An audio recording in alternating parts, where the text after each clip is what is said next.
So remember the other day I had a dream about a shooting event, and I mentioned I remember seeing at the end there was two young men involved.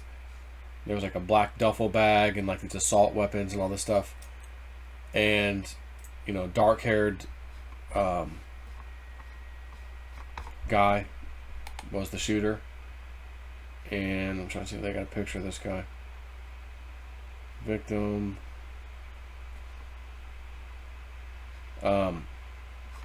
Anyways, and I mentioned that there was like a guy that was like a U.S. Marshal or some kind of law enforcement. I remember seeing the star around his neck, like a sheriff star or U.S. Marshal.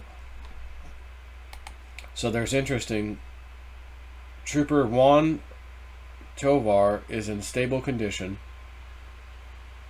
He was shot in pursuit of this guy Brian.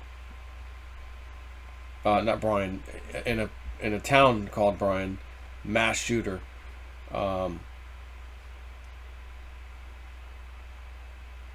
During a press conference Thursday, Bryan police chief said the trooper was taken by medical helicopter to the hospital where he underwent surgery. So this guy opened fire, injured or killed at least somebody. Texas workplace shooting. Father of 2 dead. Multiple others shot, including state trooper. Suspect charged with murder. And said he formerly worked at this cabinet manufacturer. Larry Bolin, 27, was arrested Thursday after a manhunt. Let me search for that. I just want to get a look at what he looks like. Does he have dark hair? Actually, he does. Remember, I said this. The 2 guys I saw, they both had dark hair.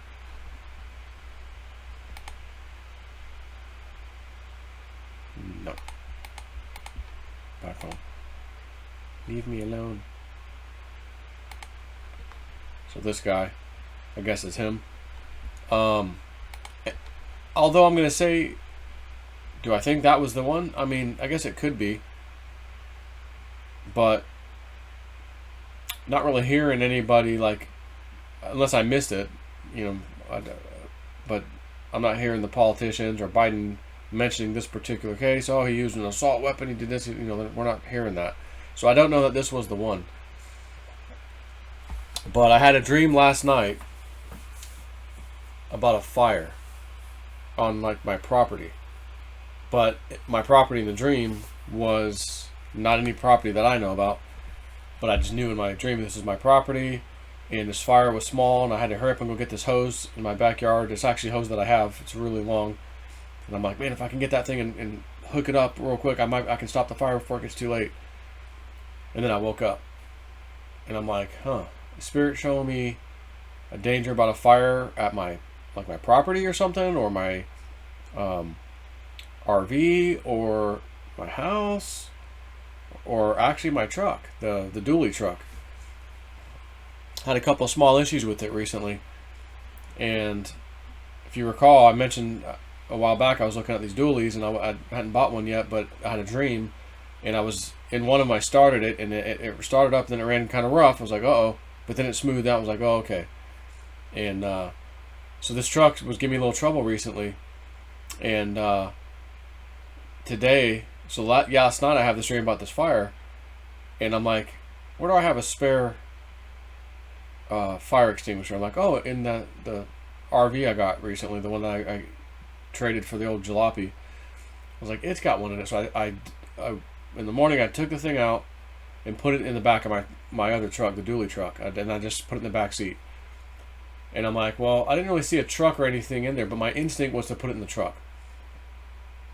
And after having that dream, so here I am driving today. I was a bit far away today, and I just got back a while ago, but I had to go up in not north Florida, but I was up in north of here anyways, a little ways away, and I'm driving this thing. It starts giving me some troubles. The whole dash completely goes out, dead as can be. Nothing. I mean, just dead like you ain't never seen, as I'm going like 75 down the interstate. pull over. Nothing comes on, just dead. And this thing's got new batteries. And I'm out there messing around trying to find out. I find this block where it's got 2 batteries. So the passenger side battery has this block where all these additional big cables would connect to. And there's like a built-in fuse system block. And there's 2 cables on top of each other in one of the blocks. And that one says 250 amps for the fuse, I guess, huge. And I have my meter with me. I always have a little tool set.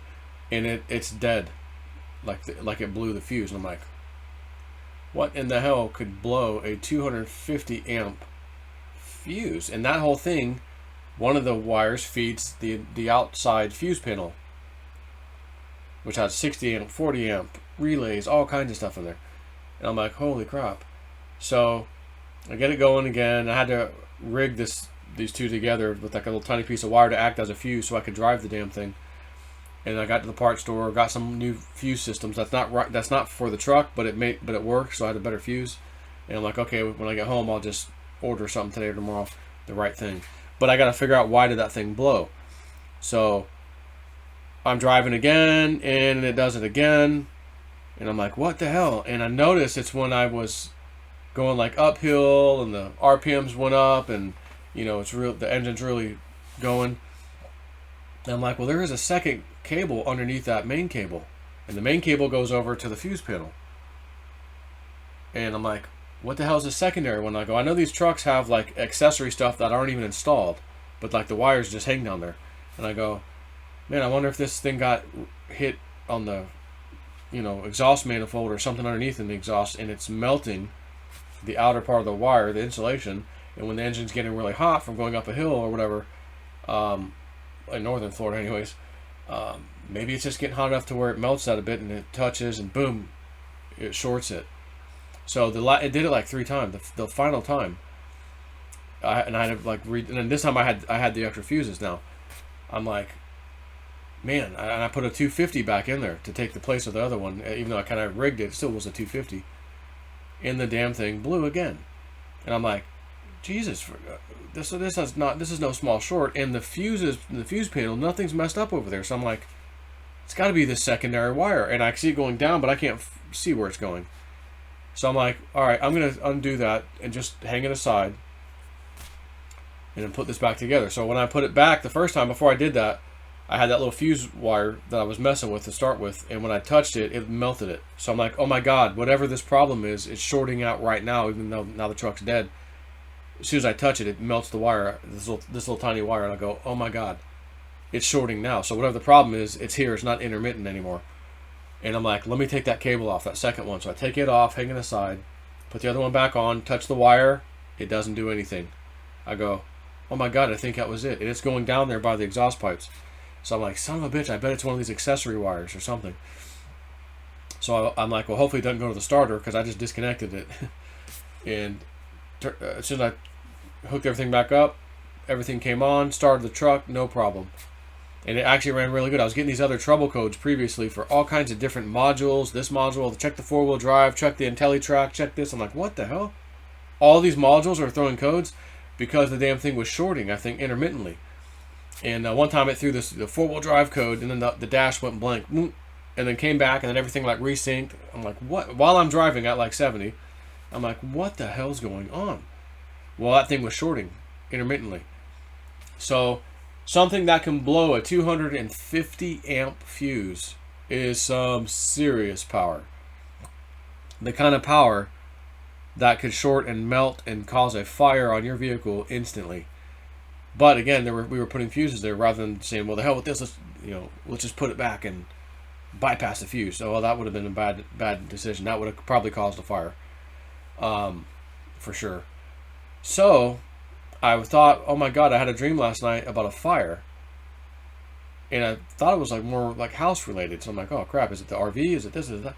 But again, I woke up and my instinct was to go in the RV, go get that extinguisher, and put it in your truck. And I did, and that's how I was driving today, the dually. And this happened like 4 times, I think, total, until I finally, I think, figured it out, and then it ran really good. No more lights, no more codes, no more nothing. It just ran good. I go, son of a bitch, I'm going to have to trace down that wire tomorrow and see where it goes.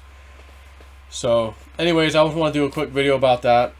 The shooting, I don't know, because I mean, I know what I saw in my dream, but the main thing was about a shooting dream, period. And we just had one, like 2 days later or whatever, right? Is that the one? You know, there's not a huge push for gun control all of a sudden because of this one. That was a sense that I had would happen. So I don't know that this was it. But a couple people were like, "Hey, Joe, I think this is it." And I'm like, "Yeah, okay, I don't know, but I think I'll go ahead and do a video about it anyways, just for the hell of it, tell you about this other weird dream with the fire and close call with my truck today, to tell you the truth. Take care."